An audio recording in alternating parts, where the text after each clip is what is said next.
Hello guys, আসসালামু আলাইকুম। তো আজকে শুক্রবার সকাল সকাল আমরা চলে এসেছি রাবার বাগান দেখতে। গাইস, আমরা বনে ঢুকে গেছি।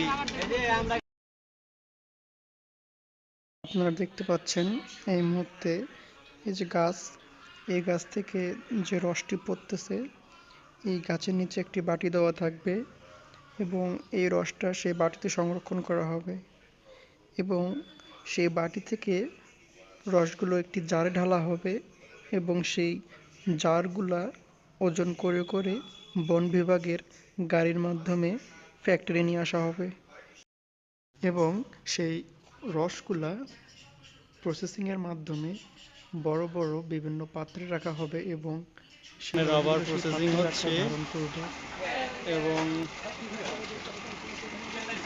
এই যে এইখানে প্রসেসিং চলতেছে রাবার বাগানের।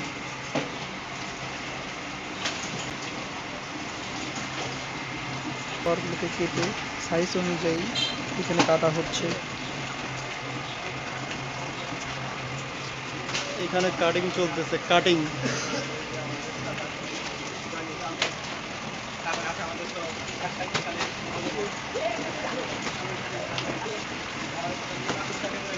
এই যে গাইস দেখেন, এখানে শুকাইতে দিছে রাবার।